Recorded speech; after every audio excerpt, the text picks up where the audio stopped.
The alarm started before I even looked up from my workbench. I was halfway through carving the wing of a small wooden bird when the whole town shook. Not an earthquake, not a storm, something heavier than both, something that pressed down on the air itself and made my chest feel tight before I understood why. The carving knife slipped and nicked my thumb. I did not notice the cut until later, when I saw the blood on the wood. Outside, people were running. Not the panicked running of an accident, but the slow, frozen kind of running that happens when nobody actually knows where to go. I stepped out of my shop, the bell above the door still ringing behind me, and looked up at the sky the way everyone else was looking up at the sky. There was a shape above the clouds, long, dark, curved like something alive rather than built. It was not moving the way ships move. It drifted, the way a wounded animal drifts when it is too tired to run, but too afraid to stop. A voice came over the public channel, the kind of voice that tries to sound calm and fails. This is the Colony Defense Office. All residents are to remain indoors. Unidentified vessel has entered the atmosphere. Do not approach the landing zone. I repeat, do not approach. Nobody listened.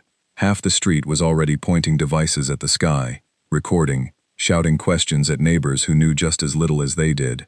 A woman near the bakery was crying without seeming to know why. A boy on a bicycle stopped pedaling and simply stared upward, his mouth open. I did not record anything. I did not ask anyone what they thought it was. I already knew. It had been 30 years. 30 years since I had heard that particular sound, the low groan a hull makes when it is built from something older than steel, something that remembers pain the way a person remembers it. 30 years since I had felt that pressure in the air, like the world itself was holding its breath. I dropped my knife on the workbench, wiped my hands on my apron, and walked toward the edge of town, toward the open fields where the ship was beginning its slow, broken descent. Behind me, someone shouted my name, probably a neighbor, probably someone who wanted to know why the toy maker, of all people, was walking toward the one thing everyone else was running from. I did not turn around. I could not explain it to them even if I tried. How do you explain that you recognize a shadow in the sky, the way you recognize a voice in a crowd? The ship came down in the wheat field past the old grain silo, the one nobody used anymore. It did not land so much as collapse, folding into the ground with a sound like a great breath being let out after being held too long. The wheat around it caught fire in patches, small orange tongues licking upward before dying out in the damp morning grass. Smoke rose in thin gray lines. I stood at the edge of the field, and for a long moment, nothing happened. No doors opened. No weapons emerged. No voice demanded surrender. The ship simply lay there, ticking and groaning as it cooled, like something that had run a very long distance and finally allowed itself to stop. Then I heard it. Not with my ears. Not really. It was something older than hearing. A feeling that pressed itself directly into my mind. Gentle, despite its size. Careful, despite its desperation. It was a feeling I had not felt in 30 years, and yet I recognized it instantly. The way you recognize the smell of your childhood home, even after decades away. Daniel. My name. Spoken without a mouth. Spoken by something that should not have remembered it. Something that, by every account I had ever been given, no longer existed. My knees nearly gave out. I had to put a hand on the old fence post beside me, just to stay standing. Around me, more people were arriving now, drawn by the smoke and the noise, forming a loose, frightened circle at a careful distance from the wreck. Someone had called the regional authorities.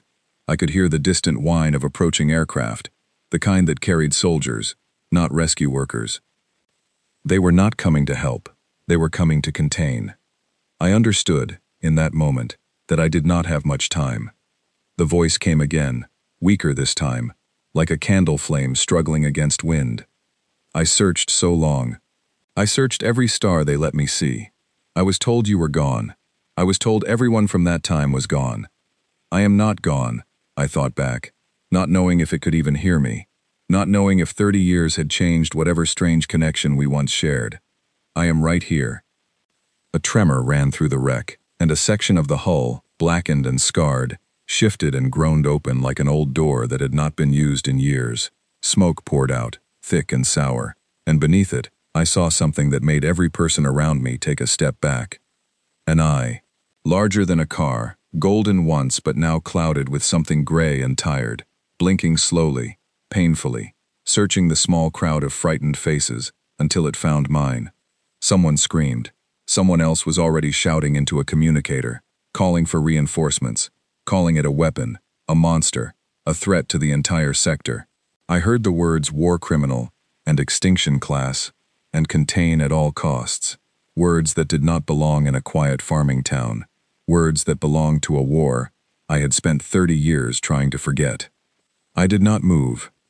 The eye held mine, and even though it was the size of a small building, even though it could have ended my life with less effort than I would spend lifting a teacup, I felt no fear standing in front of it.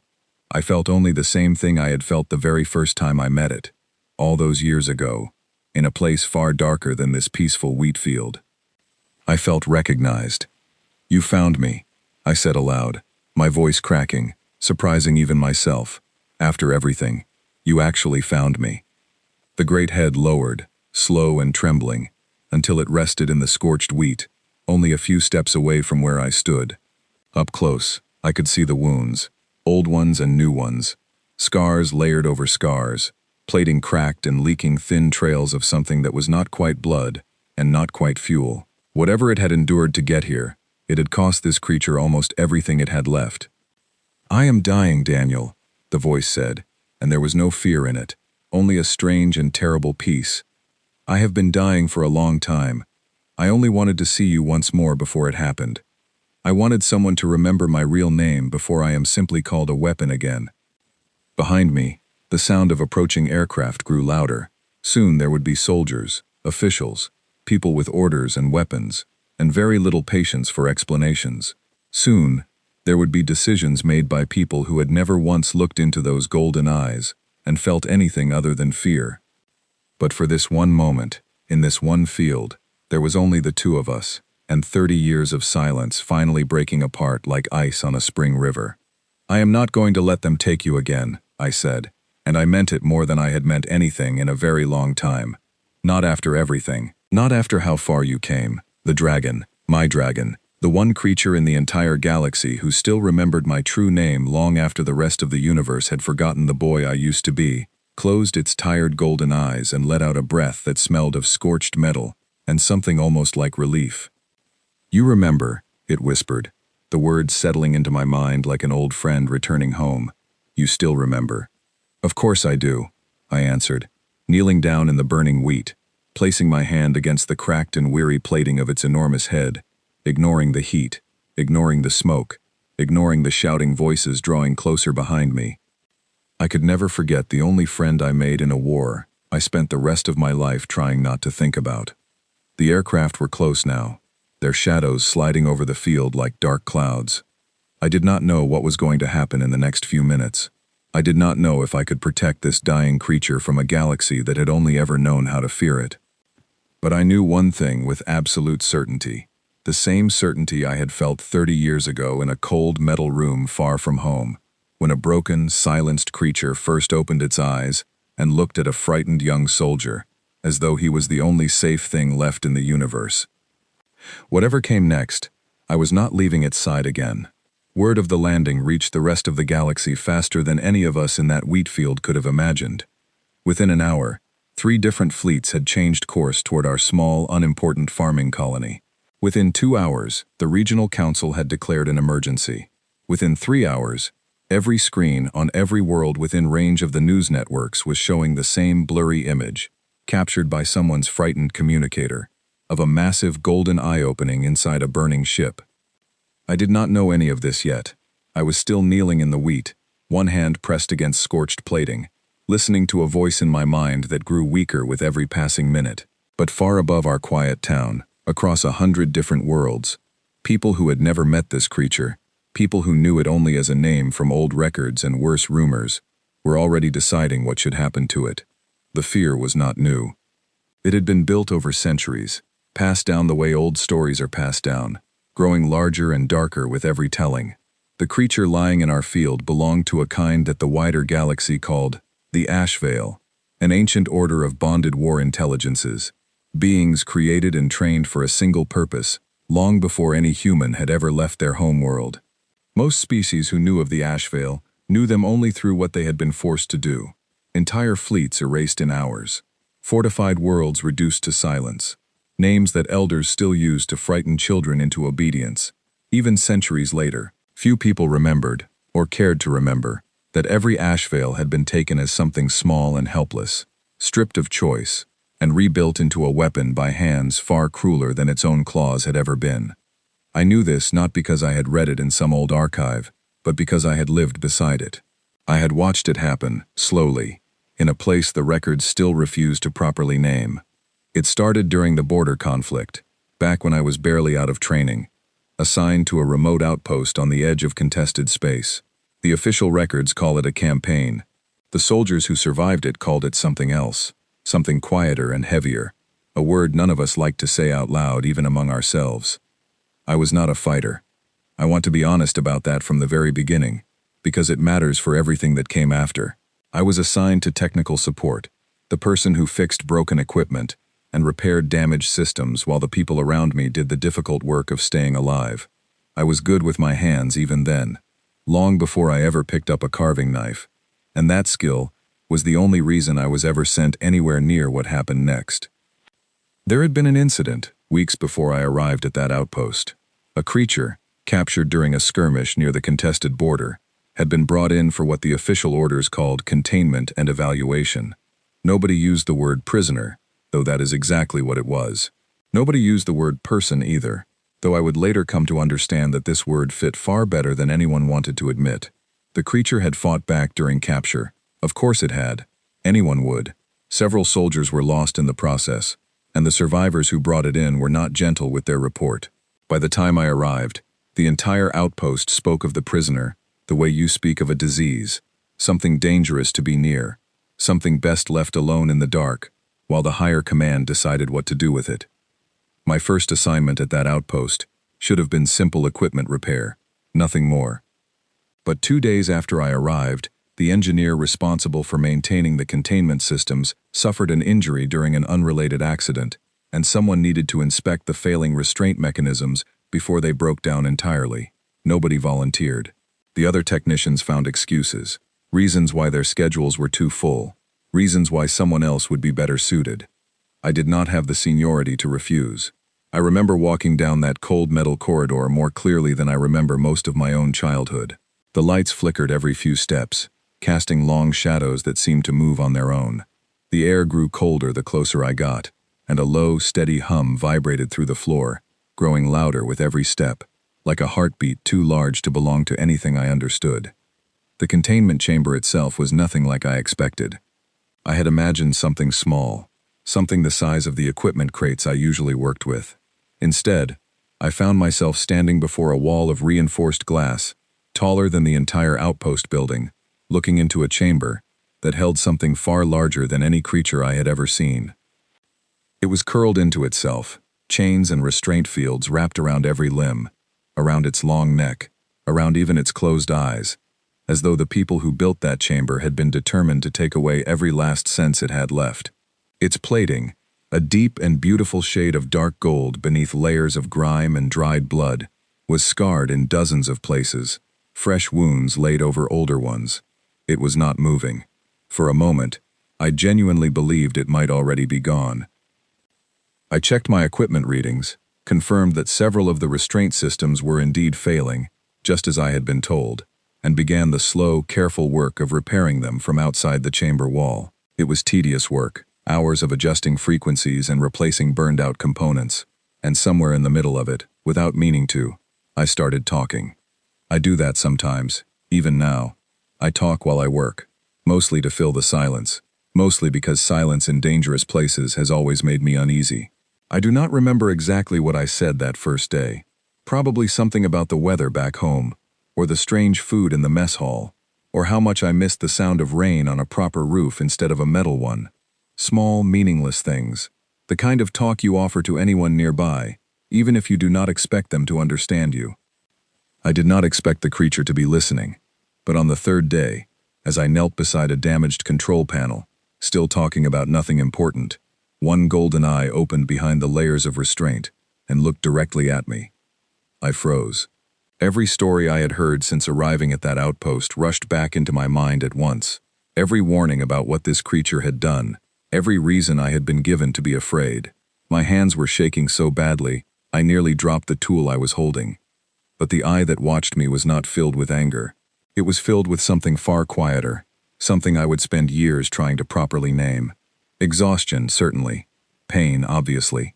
But underneath both of those things, there was something that looked almost like surprise, as though it had genuinely not expected anyone to speak to it without shouting orders or threats. I did not run. I do not fully understand why. Even now, looking back across 30 years, I should have called for security. I should have reported the broken restraint immediately and left the work to someone with proper training in handling dangerous prisoners. Instead, I simply knelt there, frozen, and quietly said the first thing that came to mind. I am sorry. I did not mean to wake you. It did not respond, not that day. But the eye stayed open, watching me finish my repairs, until I packed up my tools and left the chamber. And the following day, when I returned to continue the work, I found that same eye already open, already waiting. Over the following weeks, my repair assignments at that chamber grew more frequent than they should have. I never asked why. I suspect, looking back, that the senior technicians were simply relieved to have someone willing to take on a job none of them wanted, and did not think too carefully about what that meant for me. I kept talking, every single time, filling the cold silence with small, ordinary things. The eye kept watching, and slowly, almost too slowly to notice, something began to shift inside that chamber. It started moving, just slightly, whenever I arrived. A shift of its head, an uncurling of one massive limb, small signs that it recognized the sound of my footsteps before I ever came into view. I told myself it meant nothing, that I was imagining patterns where none existed, the way lonely people sometimes imagine companionship in places it does not belong. I was wrong. It was not my imagination. On the day I finally worked up the courage to ask its designation, expecting nothing more than the cold, clinical number every Ashvale prisoner was assigned by the command, something happened that none of the official records prepared me for, and that I have never forgotten since. It did not give me a number. A voice, low and ancient, pressed itself directly into my mind for the very first time, careful and hesitant, as though testing whether I would flee at the sound of it. And in that voice, weighed down by chains and restraints and centuries of being treated as nothing more than a weapon, it told me something it had apparently never told another living being in its entire existence. A name, a real one. One it had chosen entirely for itself, in the dark, in the silence, long before I ever arrived to fix a broken restraint field. I will tell you more of that name, and what it meant, and everything that followed after that moment, because what came next changed both of our lives forever. But understand this much first, before anything else. By the time the higher command finally decided what to do with their captured weapon, I had already stopped seeing a monster behind that reinforced glass. I had found, in the unlikeliest place I could have ever imagined, the very first true friend of my entire life. The name it gave me that day was Kestrel, though it told me, in that same careful, hesitant voice, that the sound did not fully capture the meaning behind it. The closest translation it could offer was something like the last light before a storm, a phrase that made little sense to me at the time, but that I came to understand far better in the years that followed. I am Kestrel, it told me, and I chose this for myself, in the dark, when no one else was listening. You are the first to hear it spoken aloud. I remember sitting back on my heels, the repair tool forgotten in my hand, staring through the reinforced glass at this enormous, broken creature, and feeling something shift permanently inside my chest. I had grown up believing that monsters, if they existed at all, were simply monsters, born cruel, and meant to be feared. Nothing in my training, nothing in any briefing I had ever sat through, had prepared me for the idea that a monster might choose its own name in secret, the way a person clings to the last piece of themselves that no one else has managed to take away. Why tell me? I asked, my voice barely above a whisper. Why tell me and not the others? Because the others never asked, Kestrel answered. They only ever gave orders. You are the first one who ever spoke to me as though I might answer back. After that day, everything between us changed. though slowly enough that I almost did not notice it happening until it was already a part of my daily life. My repair visits, which had once been occasional and reluctant, became something I found myself looking forward to, even arranging my schedule around. I brought small things with me, nothing official, nothing that would have been approved if anyone had asked. A piece of bread saved from the mess hall, a worn picture of my family back home. Once, foolishly, a small carved bird I had whittled from a broken piece of crate wood during a sleepless night, simply because my hands needed something to do.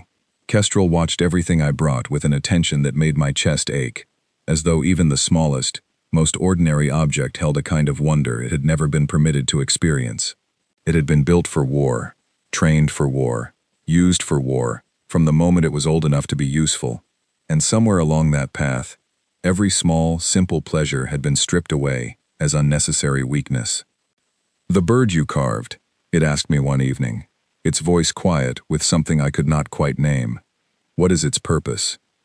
"It does not have one," I told it, smiling despite myself. "It is just a bird.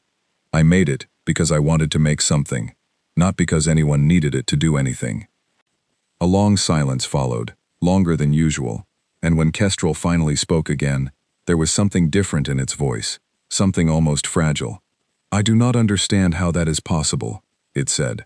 "Everything I have ever known was built with a purpose. I did not know things could simply exist because someone wanted them to."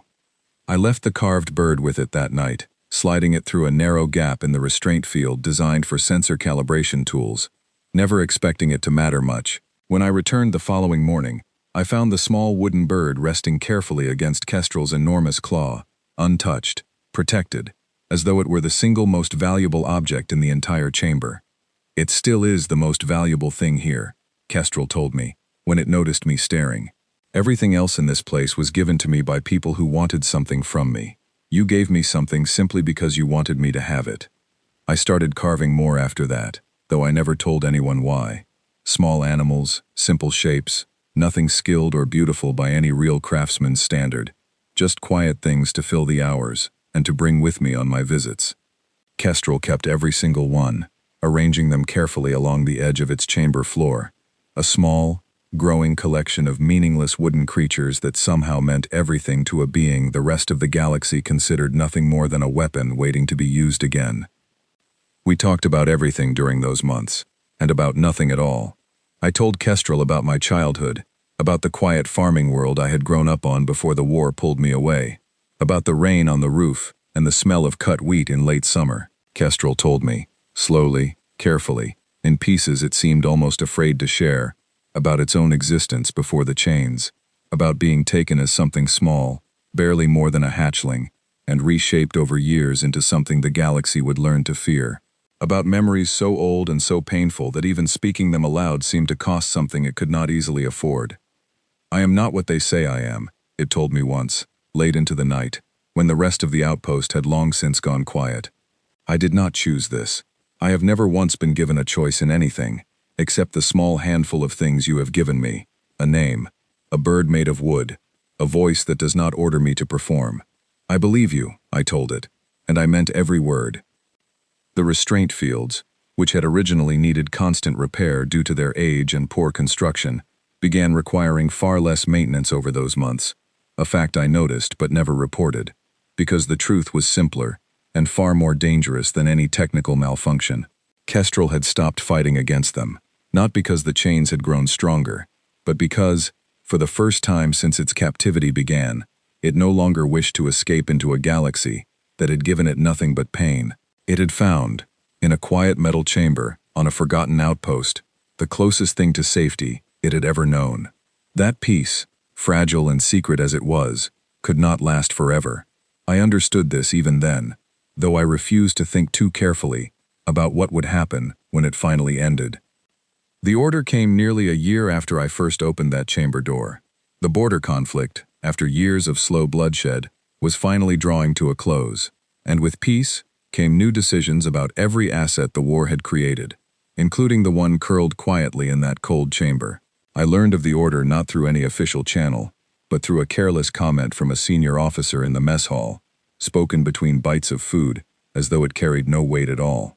The Ashvale prisoner is being reassigned to Central Command for permanent containment, he said. Some new program, something about controlled deployment for future conflicts. They are sending transport within the week. I do not remember walking from the mess hall to the containment chamber that night. I only remember arriving, breathless, my hands shaking as I keyed in the access code, and finding Kestrel already awake, already watching the door, as though it had somehow felt the news arrive before I even spoke a single word. "You already know," I said, my voice cracking. "I felt it," Kestrel answered quietly. "The same way I felt your fear walking down that corridor. They are taking me somewhere I will never be allowed to leave again, aren't they?" I could not lie to it. I had never once lied to it, not from the very first day, and I was not about to start in what might be our final hours together. "Yes," I told it, the word feeling like broken glass in my throat. "I am sorry. I do not have the authority to stop this. I am only a technician. Nobody listens to people like me." Kestrel was silent for a long moment, its golden eyes studying me with an expression I had never seen on it before, something that looked almost like gratitude wrapped inside grief. "Then listen to me instead," it finally said. "I do not need you to stop them. I have lived my entire existence as something to be controlled, something to be used, something the galaxy fears and despises in equal measure. I do not expect that to change now. Not for me. But you gave me something none of them ever could, Daniel. You gave me a name no one else has ever spoken. You gave me small, useless, beautiful things, simply because you wanted me to have them. You gave me a single year of feeling almost like a person, rather than a weapon." I reached toward the narrow gap in the restraint field, the same gap I had used to pass through small wooden carvings for months, and pressed my hand as close as the barrier would allow to the warm, scarred plating on the other side. "I will not forget you," I promised, the words feeling impossibly small against the size of what I actually meant. "Whatever happens, wherever they take you, I will remember your name. I will remember Kestrel. Not the weapon, not the prisoner, you. Hold on to that promise, Daniel," it told me, its voice growing fainter as the hour grew later, as though it already knew how heavily those words would need to carry across the years that followed, because I do not know what they intend to do with me, or who I will be allowed to remain once their new program reshapes me again. But if even a fragment of me survives whatever comes next, I will hold on to the memory of someone who once knelt beside a cage and asked for my name, instead of giving me an order. The transport arrived 3 days later, a heavily guarded vessel escorted by soldiers who would not even look directly at the chamber they had come to empty. I was not permitted to be present for the transfer.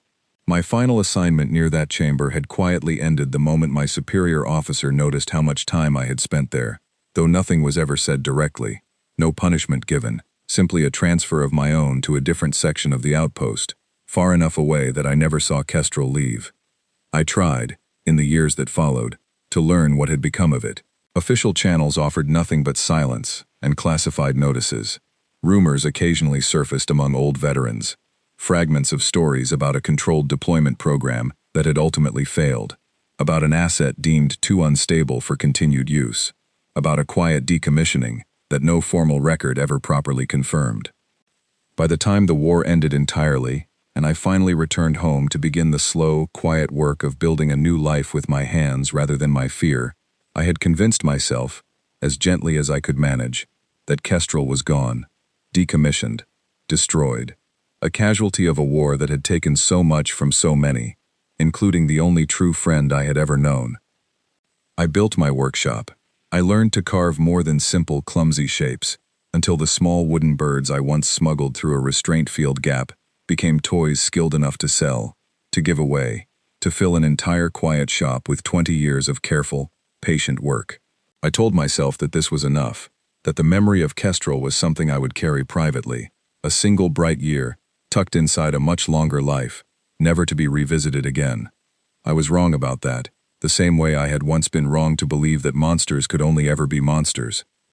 Because 30 years later, on an ordinary morning in a quiet farming town, the sky tore open above the wheat fields, and the promise I made beside a broken restraint field finally came home to find me. The first transport ship landed hard enough to flatten what remained of the burning wheat, scattering ash and smoke in every direction. Soldiers poured out before the engines had even finished cycling down, weapons raised, shouting orders that nobody around me seemed eager to follow. I stayed exactly where I was, kneeling beside Kestrel's massive head, one hand still pressed against scarred plating that rose and fell with each slow, labored breath. "Step away from the creature," a voice barked through an amplified speaker. "Step away immediately." I did not move. A woman in a command uniform pushed through the line of soldiers, her expression caught somewhere between fear and fury, the kind of expression people wear when they are following procedures they do not fully understand, but have been trained never to question. Her name patch read Voss, though I would not learn her full name until later. She stopped a few careful steps away, her hand resting on a weapon she had not yet decided whether to raise. "Sir, you need to move away from that thing right now," she said, her voice tight. "Do you understand what that is?" "Better than you do," I answered, my own voice steadier than I expected. "Its name is Kestrel. It is dying.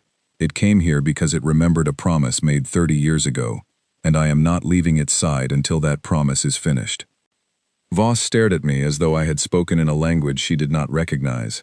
Behind her, more soldiers were arriving, fanning out into a wide perimeter around the wreck, while overhead, additional ships continued descending through the smoke-filled sky. I caught sight of markings I did not recognize among the newer arrivals, sharp angular hulls that belonged to no fleet I had ever served alongside. "That is an Ashvale-class war intelligence," Voss continued, her voice rising slightly. "Do you understand what that means? Do you understand what that thing has done across half this sector?" "I understand what it was made to do," I told her, finally looking up to meet her eyes. "I do not believe that is the same thing as understanding who it actually is." Before she could respond, a new voice cut through the chaos, calm and cold, in a way that immediately silenced the soldiers around her. A figure stepped forward from among the newly arrived ships, tall and pale, wrapped in deep blue robes that marked him as a representative of the regional council, rather than any military command. His eyes, when they found mine, held none of the fear I saw in the soldiers around him.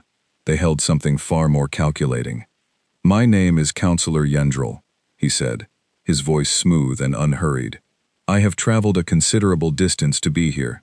Toymaker, do you know why?" I did not answer. I did not need to.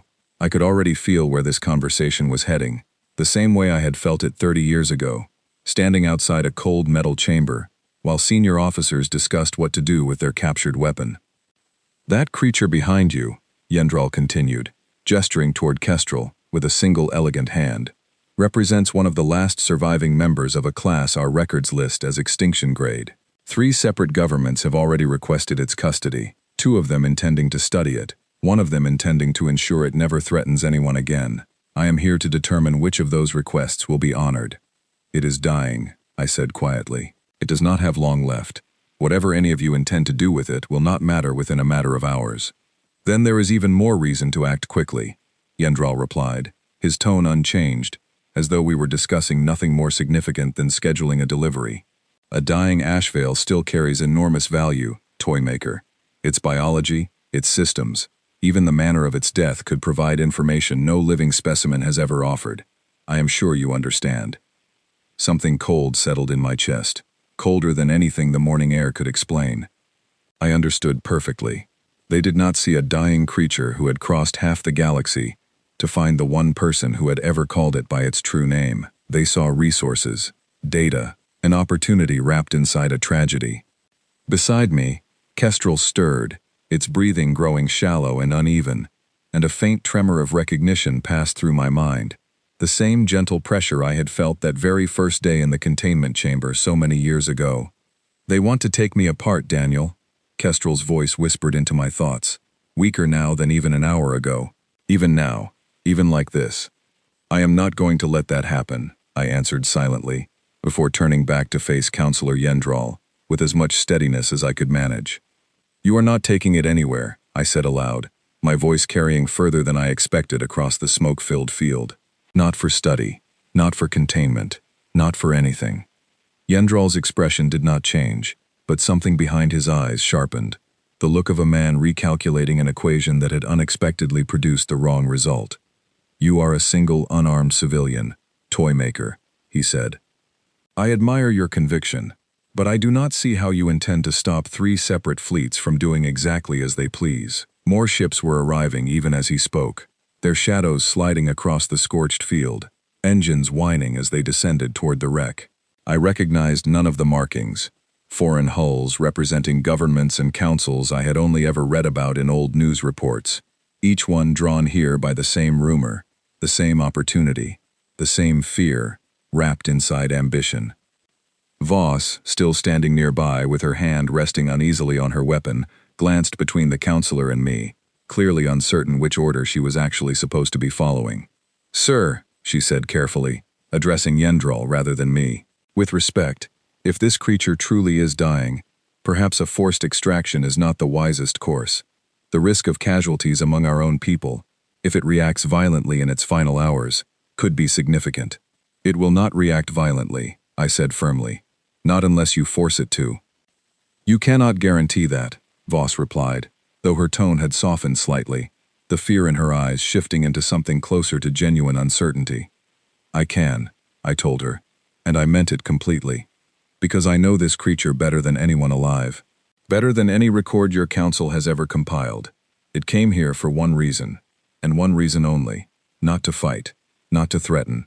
It came here because it remembered a promise, made decades ago, by someone who treated it as more than a weapon, for the very first time in its entire existence." A long silence settled over the field, broken only by the distant hum of additional ships circling overhead, waiting for orders that had not yet been given.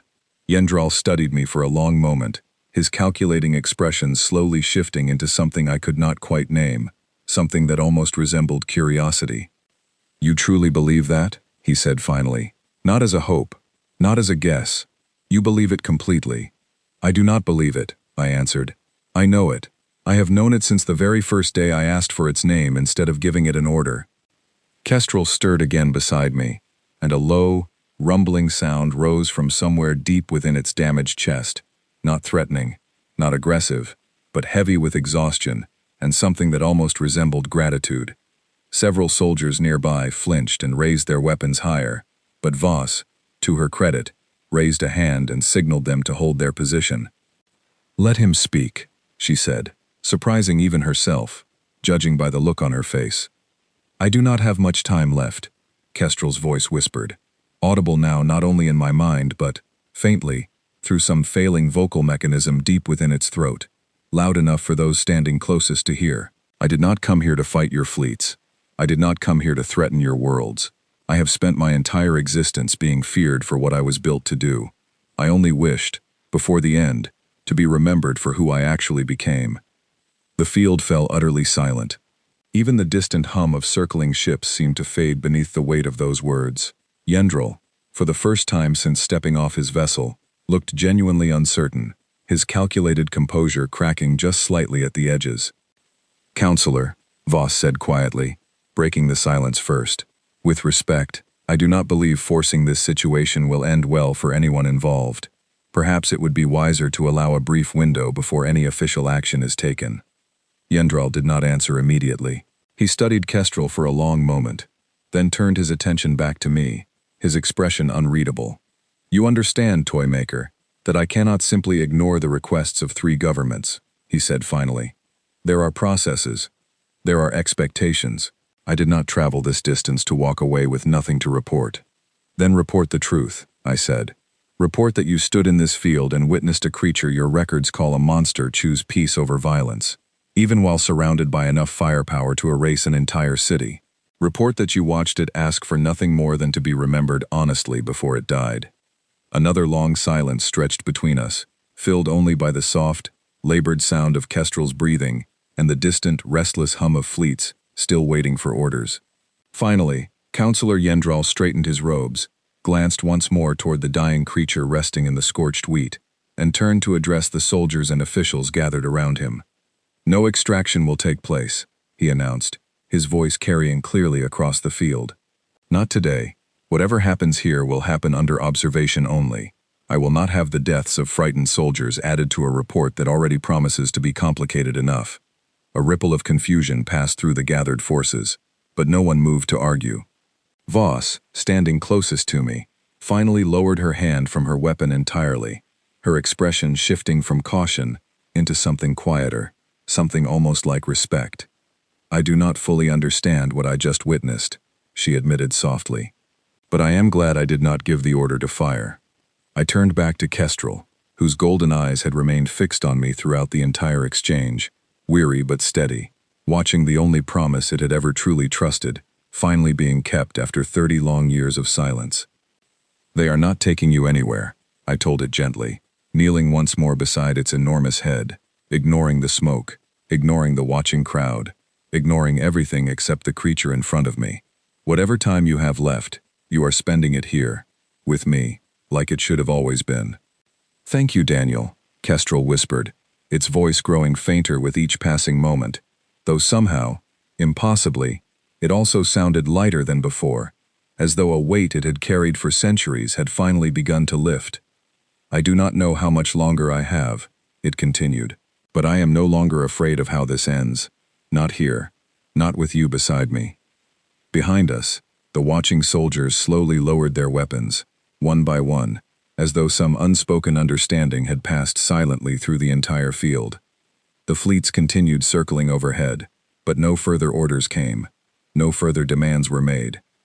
For the first time since the sky had torn open that morning, the field grew quiet enough to hear the wind moving gently through the surviving stalks of wheat. Whatever happened next, I knew it would not be decided by fear, or by ambition, or by the calculations of distant councils. It would be decided, finally, by something far simpler and far more powerful than any of those things had ever managed to be. The hours that followed felt strange in a way I find difficult to describe, even now. The soldiers remained at their posts, but no further orders to advance ever came. The circling fleets eventually settled into a wide, watchful ring around the field, neither approaching nor retreating, simply waiting, the way a crowd waits outside a hospital room for news they already suspect will not be good. Counselor Yendral did not leave. I noticed him standing at the edge of the perimeter for most of the afternoon, his earlier composure entirely gone, replaced by something quieter and more thoughtful.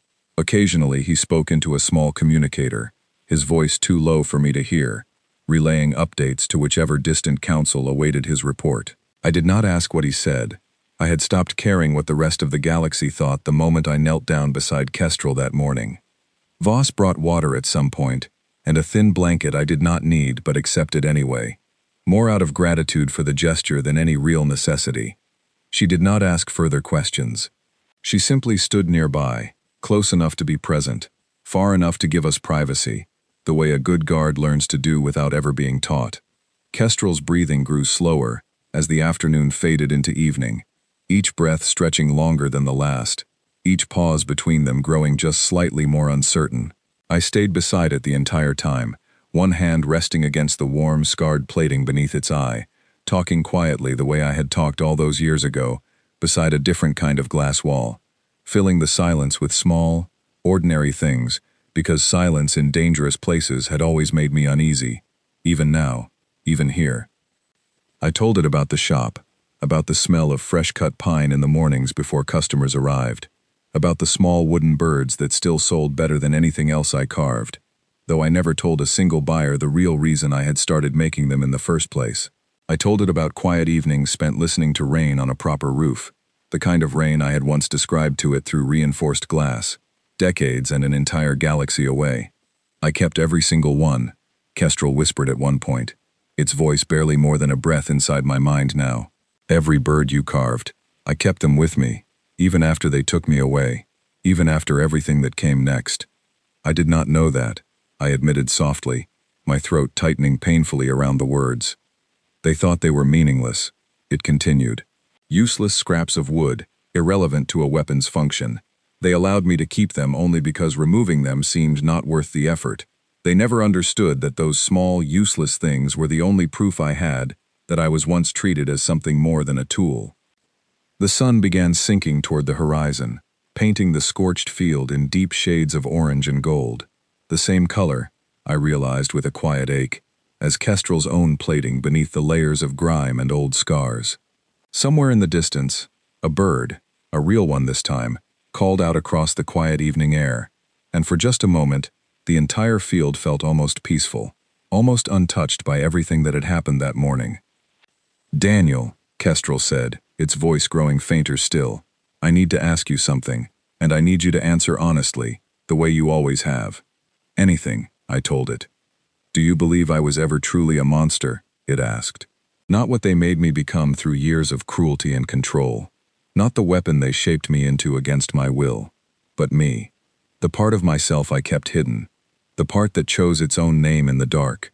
The part that protected small wooden birds it had no practical reason to value. Do you believe that part of me was ever truly the thing they feared?" I leaned closer, resting my forehead gently against the warm plating beneath its tired golden eye, and answered with every bit of certainty 30 years of memory could provide. "No," I said firmly. "I have never believed that. Not for a single moment, not even when I was young enough, and frightened enough that believing otherwise would have been far easier. You were never the monster they made you into. You were always simply someone who had never once been given the chance to be anything else, until the day someone finally asked your name, instead of giving you an order." A long, trembling breath passed through Kestrel's enormous body, and for the briefest moment, I felt something shift in the quiet connection between our minds. Something lighter, something almost like relief, flooding through centuries of accumulated pain. "Then I am ready," it whispered. "I have spent my entire existence afraid of this moment, afraid that it would come exactly as it came for so many others of my kind, alone, surrounded by enemies, remembered only as a danger finally eliminated. But I am not afraid anymore, because this time I am surrounded by someone who knew me before any of that began, and who will remember me as I truly was, long after I am gone. I will remember," I promised, my voice breaking completely now, tears finally falling freely down my face, for the first time since the sky had torn open that morning. "I will remember, Kestrel. Not the weapon, not the threat your records will write about. You. Always you." "Thank you, Daniel," it whispered, the words growing softer with each syllable, fading like the last light of evening sinking slowly beneath the horizon. "Thank you for finding me worth remembering." The great golden eye closed slowly, peacefully, without struggle, without violence, without any of the fear or fury the galaxy had always expected from a creature of its kind. The low, steady hum that had echoed faintly across the field since its arrival that morning finally fell silent, replaced by nothing more than the gentle sound of evening wind moving through the surviving stalks of wheat.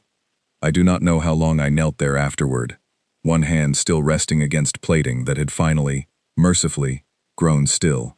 I do not remember Voss approaching, or the blanket she gently draped across my shoulders, or the quiet, respectful silence that settled over the entire watching field, soldiers and officials alike standing motionless, none of them speaking, none of them daring to break the weight of what had just occurred.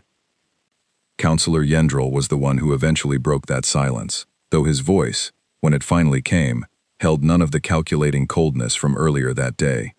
"I have witnessed a great many things across my years of service," he said quietly, standing a respectful distance away. "I have never witnessed anything quite like this." I did not answer him. I did not have the strength to answer anyone just yet. The story of what happened in that wheat field spread quickly across the galaxy in the days that followed, though not, as I had feared, in the way the earlier panic had suggested it might. The recordings captured that morning, the panicked images of a monstrous shape descending from the sky, were slowly replaced in every retelling by a different image entirely, one nobody had expected, and one that unsettled every distant council and government, far more than any battle ever could have. An image of a creature, feared and hunted across half the galaxy, choosing peace in its final hours, surrounded by enough firepower to erase it without resistance, simply to keep a promise made decades earlier, to a single, unremarkable toy maker. An image that quietly, persistently, forced an entire galaxy to reconsider everything it had ever assumed about creatures it had only ever bothered to fear, rather than understand. Some governments still argued, in the weeks that followed, that the danger Kestrel's kind once represented justified everything that had been done to create them. Others, quieter and fewer in number, began asking harder questions about what kind of cruelty it actually took to build a weapon capable of choosing kindness, even after centuries of having every other choice stripped away. I did not involve myself in those arguments. I had said everything I needed to say, kneeling in a burning field, beside the only true friend I had ever known. I returned to my workshop eventually, weeks after the field had finally gone quiet, after the fleets had dispersed and the councils had filed their reports and moved on toward whatever distant crisis awaited their attention next. The bell above my door still rang the same way it always had. The smell of fresh-cut wood still filled the small shop exactly as it always had. Nothing about the place itself had changed at all. But I had changed, quietly and permanently, in ways I suspect only Kestrel would have fully understood. I picked up a fresh block of pine one evening, several months after that morning in the wheat field, and began carving something I had never attempted before. Not a bird this time, not a simple, ordinary creature meant to fill a quiet hour. Something larger, something with long, curved wings, and a proud, scarred head. Something shaped carefully, patiently, from a memory I intended to carry for the rest of my life. It took me nearly 3 weeks to finish, far longer than anything else I had ever carved. Every careful stroke of the knife a small act of remembering, rather than simple craftsmanship. When it was finally complete, I did not place it for sale among the other toys lining my shop shelves.